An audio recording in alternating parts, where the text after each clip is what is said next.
নমস্কার বন্ধুরা, আমি আপনাদের নীল। বন্ধুরা, আশা করি মা কালীর বড় মার কৃপায় আপনারা সবাই খুব ভালো আছেন, সুস্থ আছেন। আজকের ভিডিওতে আপনারা জানবেন কিভাবে কোজাগরী পূর্ণিমার রাতে কোন প্রাচীন শক্তিশালী গোপন মন্ত্রে অর্থ, সমৃদ্ধি আর সুখ আকর্ষণ করতে পারবেন, আর কোন 7টি ছোট ভুল আপনাকে মা লক্ষ্মীর আশীর্বাদ থেকে দূরে ঠেলে দিতে পারে। বন্ধুরা, কল্পনা করুন, হালকা শরৎ বাতাস, আকাশে উজ্জ্বল পূর্ণিমা, ঘরের কোণে ঝলমল করছে প্রদীপের আলো, ধূপের মৃদু গন্ধ চারপাশে ভাসছে, পরিবারের সবাই একত্র, পায়েসের সুগন্ধ ঘর ভরেছে, আর বাইরে শান্ত নদীর কূটে চাঁদ ঢলে পড়েছে। এই মুহূর্তটাই হলো মা লক্ষ্মীর কৃপা, আকর্ষণের সেরা সময়। কিন্তু অনেক সময় আমরা অজান্তেই সেই আশীর্বাদ আটকে দিই। ভুল সময়ে পূজা করা, রাতের জাগরণ মিস করে যাওয়া, বা শুধু আচার মানা, মনে ভক্তি না থাকা, এগুলোই সবচেয়ে বড় বাধা। আজকের ভিডিওতে আমি আপনাদের সঙ্গে কোজাগরী 2025-এর সঠিক পুজো পদ্ধতি, শুভ সময়, গোপন লক্ষ্মী মন্ত্র এবং এই 7টি ভুলের সহজ সমাধান শেয়ার করব। আপনি শুধু শিখবেন না, প্রতিটি ধাপ হাতে কলমে প্রয়োগ করেই দেখতে পারবেন কিভাবে মা লক্ষ্মীর পূর্ণ কৃপা আপনার জীবনে প্রবাহিত হয়। তাহলে বন্ধু, বসে যান, চোখ বন্ধ করুন, ধীরে ধীরে শ্বাস নিন, কারণ আজ রাতটা শুধুই পুজো নয়, এটি আপনার জীবনে সমৃদ্ধি, শান্তি আর আনন্দের রাত। শরতের হিমেল হাওয়া, কাশফুলে ঢাকা মাঠ আর পূর্ণিমার চাঁদ যেন সারা বাংলার আকাশ ভরে দিয়েছে রূপালী আলোয়।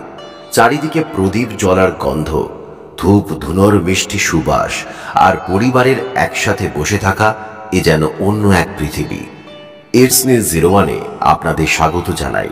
আমি আপনাদের নীল। আজকে আমরা কথা বলবো কোজাগরী পূর্ণিমা 2025-এর আসল গোপন রহস্য নিয়ে। হয়তো আপনিও ভাবছেন কিভাবে এই রাতেই অর্থ আর সৌভাগ্য সক্রিয় করা যায়। আরেকটা প্রশ্ন, কোন কোন ছোট ছোট ভুল আপনার সমৃদ্ধি আটকে দিচ্ছে? বন্ধুরা, এই ভিডিওতে আমি আপনাদের শোনাবো অর্থ আকর্ষণ করার মন্ত্র, দেব ধাপে ধাপে পুজোর কৌশল, আর একসাথে বলবো সেই 7টি ভুল যা আপনারা অজান্তেই করছেন। তাই ভিডিওর শেষ অবধি থাকতে হবে, কারণ আজকের এই আলোচনার পর আপনার জীবনে কোজাগরী পূর্ণিমা আর শুধু একটা রাত থাকবে না, এটা হবে আশীর্বাদের দরজা খোলার চাবিকাঠি। প্রথমেই একটু ভেবে দেখুন, পূর্ণিমার চাঁদ আপনাদের জীবনে কতটা প্রভাব ফেলে। জোয়ার ভাটা থেকে শুরু করে আমাদের মানসিক অবস্থা পর্যন্ত সব কিছুই চাঁদের টানে পরিবর্তিত হয়। সেই পূর্ণিমার রাতেই হয় কোজাগরী লক্ষ্মী পুজো, অর্থাৎ কে জাগছে সেই প্রশ্নের উত্তর দিতে মা লক্ষ্মী ঘরে আসেন। বাংলার ঘরে ঘরে এই রাত মানেই মিষ্টি দুধ ভাত, কীর্তন আর জাগরণ, কারণ বিশ্বাস করা হয় যে পরিবার এই রাতে জেগে মা লক্ষ্মীর আরাধনা করেন, সেই পরিবারে বছরের পর বছর ধরে অর্থ আর সৌভাগ্যের অভাব হয় না। কিন্তু আমাদের ছোট ছোট ভুলেই সেই আশীর্বাদ আটকে যায়। আজকের ভিডিওতে সেই ভুলগুলো আমি আপনাকে জানাবো। শুরুতেই একটা প্রশ্ন, আপনার বাড়িতে কোজাগরী পূর্ণিমায় কি কি রীতি পালন করা হয়? কমেন্টে অবশ্যই জানাবেন। এর মাধ্যমে আমরা খুব সুন্দর একটি অভিজ্ঞতা ভাগ করে নিতে পারবো। এই কোজাগরী পূর্ণিমার উৎস কোথায়? কেন এই রাতকে এত শুভ ধরা হয়? প্রাচীন কাহিনী বলে, স্বয়ং মা লক্ষ্মী এই রাতে পৃথিবী ভ্রমণে বেরোন। তিনি খুঁজে বেড়ান কোন পরিবার জেগে আছে, কে তাকে ডাকছে, কার ঘরে আলো জ্বলছে, কার মনে ভক্তি আছে। আর তিনি যেখানে ভক্তি খুঁজে পান, সেখানে আশীর্বাদের ঝাঁপি উজাড় করে দেন। এই জন্যই নামটা কোজাগরী, মানে কে জাগছে। আপনি জেগে থাকলেন, আপনি ভক্তি ভরে ডাকলেন, তাহলেই আশীর্বাদ নেমে এলো। এখন চলুন আসল কথায় আসি। আমরা ভক্তি ভরে পুজো করি, মন্ত্র জপি, প্রদীপ জ্বালাই, কিন্তু একটা ছোট ভুলে সারা বছরের সৌভাগ্য আটকে যেতে পারে। আজকের এই আলোচনার প্রথম ভুল, মা লক্ষ্মী সূচি আর পবিত্রতার দেবী। তিনি ময়লা, অগোছালো, অন্ধকার ঘরে প্রবেশ করতে চান না। কিন্তু ভাবুন তো, আমরা অনেক সময় ব্যস্ততায় ঘর গোছাই না, পুরনো কাপড় ফেলে রাখি, ধুলো জমা সেলফ সিঙ্কে বাসন ফেলে রাখি আর পূজার ঘরেই অবহেলা করি। মনস্তত্ত্বের ভাষায় ব্যাপারটা গুরুত্বপূর্ণ। মন যেমন অগোছালো, তেমনি ঘরও যদি বিশৃঙ্খল হয় তাহলে সমৃদ্ধির শক্তি আটকে যায়। কারণ সমৃদ্ধি মানে শুধু টাকা নয়, মানে শান্তি, সচ্ছলতা আর সুন্দর পরিবেশ। তাহলে কি করবেন? কোজাগরী পূজার আগের দিন থেকেই ঘর একেবারে পরিষ্কার করুন। অযথা জঞ্জাল ছড়িয়ে দিন। পুরনো জুতো, ভাঙা জিনিস, নষ্ট ইলেকট্রনিক্স এগুলো অর্থের প্রবাহকে আটকে দেয়। বিশেষ করে পূজার ঘরে রান্নাঘর আর বাড়ির দক্ষিণ পশ্চিম কোণ পরিষ্কার রাখুন। আলো জ্বালান, প্রদীপ, ধূপ কিংবা একটা ছোট্ট ক্যান্ডেল। এগুলো শুধু সাজসজ্জা নয়, এগুলো হলো আপনার মনের অন্ধকার কাটানোর প্রতীক। মা লক্ষ্মীর জন্য বিশ্বাসযোগ্য প্রস্তুতি মানে এই: আমার ঘর প্রস্তুত, আমার মন প্রস্তুত, মা তুমি এসো। এখন আমি আপনাদের একটা মন্ত্র দেব, যা বিশেষ করে এই প্রথম ধাপের জন্য, ঘর পরিষ্কার ও পবিত্র করার জন্য ব্যবহৃত হয়। ওম শ্রীং ক্লিং মহালক্ষ্মী নমঃ। এই ছোট্ট মন্ত্রটা ঘর পরিষ্কারের সময় মনে মনে জপতে থাকুন। প্রতিটি ঝাড়ু, প্রতিটি মোছার সঙ্গে মনে মনে বলুন, ওম শ্রীং ক্লিং মহালক্ষ্মী নমঃ। দেখবেন আপনার ঘর শুধু শারীরিকভাবে নয়, মানসিকভাবে পরিষ্কার হবে। এখানে আপনাদের কাছে একটা প্রশ্ন রাখতে চাই। আপনারা সাধারণত পুজোর আগে কতটা খুঁটিয়ে ঘর পরিষ্কার করেন? ছোট থেকে বড় জিনিস পর্যন্ত কি খেয়াল রাখেন? কমেন্টে জানাবেন, কারণ অন্যের অভ্যাস থেকেও আমরা শিখতে পারি। কোজাগরী পূর্ণিমার আসল রহস্য লুকিয়ে আছে জাগরণে। এবার আসি আমাদের দ্বিতীয় ভুলে। অনেকেই বলেন, আরে পুজো তো হয়ে গেছে, এখন একটু ঘুমিয়ে নি। কিন্তু এটাই হলো বড় ভুল। মনে রাখবেন, কোজাগরী মানে কে জেগে আছে। মা লক্ষ্মী নিজে নাকি সেই রাতে পৃথিবী ভ্রমণে বেরোন, আর তিনি দেখেন কারা জেগে তাকে ডাকছে, কারা মোমবাতি জেলে তার জন্য অপেক্ষা করছে। যারা ঘুমিয়ে পড়ে তারা আসলে আধ্যাত্মিক অর্থে অচেতন হয়ে যায়। এটা শুধু পূজার রীতি নয়, এর গভীর মনস্তত্ত্ব আছে।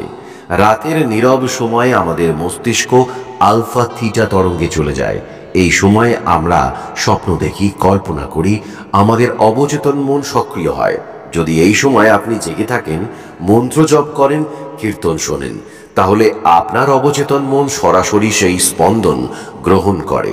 অর্থাৎ অ্যাবান্ডেন্স আর পজিটিভিটি আপনার মনের গভীরে গেঁথে যায়। শাস্ত্র বলে, জাগরণ মানে আত্মার আলোর প্রদীপ জ্বালানো। আপনি জেগে থাকলে আপনি প্রতীকীভাবে প্রমাণ করছেন, আমি ঘুমিয়ে নেই, আমি অচেতন নই, আমি প্রস্তুত। এই প্রস্তুতির মধ্যেই মা লক্ষ্মীর আশীর্বাদ নেমে আসে। এখন প্রশ্ন হলো, অনেকে বলেন পুরো রাত জাগা কষ্টকর। ঠিক আছে, কিন্তু পুরো রাত না হোক, অন্তত চাঁদ ওঠার পর থেকে মধ্যরাত পর্যন্ত জেগে থাকুন। এই সময়টি সবচেয়ে শক্তিশালী। কিভাবে জেগে থাকবেন? পরিবারের সবাই মিলে বসুন, গান বা কীর্তন করুন, ছোট ছোট গল্প শোনান, হাসি আড্ডা দিন, কারণ আনন্দ এক ধরনের পূজা। প্রদীপের আলোয় বসে মা লক্ষ্মীর নাম করুন। সবচেয়ে ভালো হয় যদি একসাথে বসে ওম শ্রীং মহালক্ষ্মী নমঃ মন্ত্রটি জপ করেন। একজন পড়বেন, বাকিরা মনে মনে আওড়াবেন। তাহলেই রাতের পরিবেশ একেবারে বদলে যাবে। আমি একবারে পরিবারের সঙ্গে পুজোর রাতে ছিলাম। তারা খুব সাধারণ মধ্যবিত্ত মানুষ, ছোট্ট বাড়ি, সামান্য আয়োজন, কিন্তু আমি দেখেছিলাম মা, বাবা, ছেলে, মেয়ে সবাই মিলে বসে গান করছে, হেসে খেলে জেগে আছে। রাত শেষে তাদের মুখে ছিল এক অদ্ভুত শান্তি। তারা আমাকে বলেছিল, নীল, আমরা জানি না মা লক্ষ্মী সত্যি এলো কিনা, কিন্তু আমরা বুঝেছি আজকের রাত আমাদের পরিবারকে আরো কাছে টেনে আনলো। আর এটাই তো আসল সমৃদ্ধি। বন্ধুরা, সত্যিই তাই। সমৃদ্ধি মানে শুধু টাকা পয়সা নয়, মানে সম্পর্কের উষ্ণতা, মানে পরিবারের বন্ধন। আর সেই বন্ধন গড়ে ওঠে জাগরণের আনন্দে। একটা ছোট্ট টিপস: মধ্যরাতে যখন ঘুম পাবে তখন 1 কাপ চা, দুধের পায়েস খেতে পারেন। এটা শুধু শরীর চাঙ্গা রাখবে না, শাস্ত্রে বলা হয়েছে পূর্ণিমার রাতে দুধের পায়েস খেলে চন্দ্রদেব ও লক্ষ্মী দেবীর বিশেষ কৃপা মেলে। এবার আপনাদের কাছে একটা প্রশ্ন: আপনারা কি পুরো রাত জেগে থাকেন, নাকি মধ্যরাত পর্যন্ত চেষ্টা করেন? আপনার অভিজ্ঞতা আমাদের সঙ্গে অবশ্যই শেয়ার করবেন। পূজা মানে শুধু মনের ভক্তি নয়, সময়ও ভীষণ গুরুত্বপূর্ণ। কতবার দেখেছি আমরা ভক্তি ভরে সব আয়োজন করি, কিন্তু ভুল সময়ে পুজো শুরু করি, ফল আশীর্বাদ কমে যায়। অনেকে চাঁদ ওঠার আগে বা খুব দেরিতে পুজো করেন।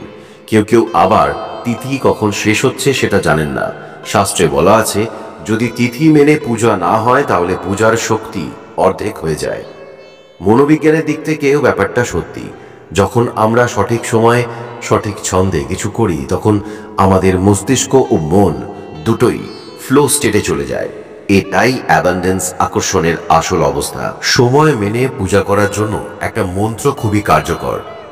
ওং মহালক্ষ্মী নমা কালারুগাত্যা নমা। পূজার শুরুতেই এই মন্ত্র 3 বার জপ করলে আপনার পূজা সঠিক ছন্দে মিলবে। তাহলে একটা প্রশ্ন, আপনারা সাধারণত পূজার সময় কিভাবে ঠিক করেন? বাজি দেখে নাকি বড়দের মুখে শুনে? আপনার অভ্যাসটা কমেন্টে অবশ্যই জানাবেন। এবার আসি আজকের আলোচনার চতুর্থ ভুলে। এটা খুব সূক্ষ্ম কিন্তু সবচেয়ে গুরুত্বপূর্ণ। আমরা অনেক সময় দেখি বাড়িতে বিশাল আয়োজন হচ্ছে, ধূপ ধুনো প্রদীপ পায়েস ফুল সবই আছে, কিন্তু আসল জিনিসটা অনুপস্থিত, মনের ভক্তি। মা লক্ষ্মী হলেন হৃদয়ের দেবী। তিনি টাকা পয়সার প্রতীক নন, শুধু তিনি সমৃদ্ধির অনুভূতি। তাই যদি পূজা হয় শুধুই আড়ম্বর দেখনদারি বা লোক দেখানোর জন্য, তাহলে সেই পূজা কখনোই পূর্ণ ফল দেয় না। মনস্তত্ত্বেও এটাও সত্যি। যখন আমরা মেকানিক্যাল ভাবে কিছু করি তখন আমাদের মন ডিসকানেক্ট হয়ে যায়, কাজটা অভ্যাসে রূপান্তরিত হয়, কিন্তু তার ভিতরে থাকে না আবেগের স্পর্শ। আবেগ ছাড়া কোনো কাজেই অ্যাবান্ডেন্স আসে না। তাহলে কি করবেন? পুজোর আগে 2 মিনিট চোখ বন্ধ করে মনে মনে বলুন, মা, আমি তোমাকে আমন্ত্রণ জানাচ্ছি আমার জীবনে। প্রদীপ জ্বালানোর সময় কল্পনা করুন আপনার ঘরে আলো ভরে যাচ্ছে। প্রতিটি অর্ঘ্য দেওয়ার সময় মনে করুন আপনি আসলে নিজের কৃতজ্ঞতা উৎসর্গ করছেন।